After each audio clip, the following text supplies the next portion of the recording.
Hormuz প্রণালীর নিয়ন্ত্রণ ঘিরে ইরানের অভ্যন্তরীণ রাজনীতিতে বিভক্তি স্পষ্ট হয়ে উঠেছে। পররাষ্ট্রমন্ত্রী আব্বাস আরাকচি দাবি করেছেন, হরমুজ খুলতে ওমানের সাথে চুক্তির অনেক কাছাকাছি পৌঁছে গেছেন তারা। তবে আইআরজিসির দাবি, আমেরিকা ইরানের সব শর্ত মেনে না নেওয়া পর্যন্ত হরমুজ বন্ধ থাকবে।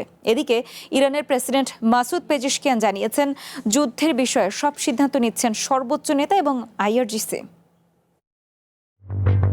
হরমুজ প্রণালীতে পরিস্থিতি আরও জটিল হয়ে উঠেছে। ওমান উপকূলের কাছে আবুধাবি ন্যাশনাল অয়েল কোম্পানির একটি জাহাজে ক্ষেপণাস্ত্র হামলার ঘটনা ঘটেছে।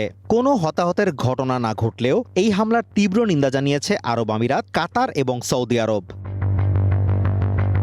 আরব আমিরাতের পররাষ্ট্র মন্ত্রণালয় এটিকে আন্তর্জাতিক আইনের নগ্ন লঙ্ঘন ও জলদস্যুতা হিসেবে আখ্যা দিয়ে অভিযোগ করেছে, ইরান হরমুজকে অর্থনৈতিক ব্ল্যাকমেইলের হাতিয়ার বানাচ্ছে। সৌদি আরব সতর্ক করে বলেছে, এই আগ্রাসনের যাবতীয় দায় ইরানকেই নিতে হবে।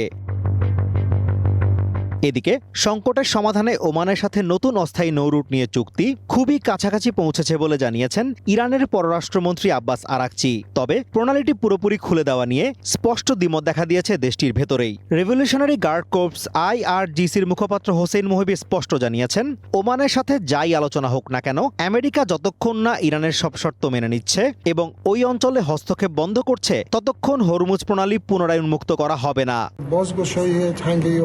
হরমুজ প্রণালী আদৌ খোলা হবে কিনা তা নির্ভর করছে তেহরান কোন শর্তে এটি খুলতে চায় তার উপর, আর সেটা শেষ পর্যন্ত নির্ভর করছে আমেরিকা ইরানের দেয়া শর্তগুলো কতটা মেনে নিচ্ছে তার উপর।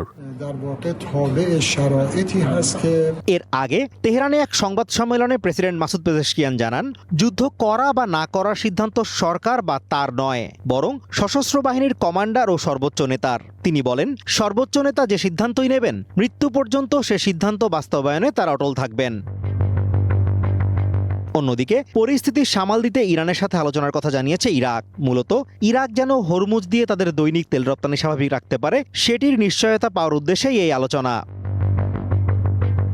Azimur Rashid Kanak, one international desk.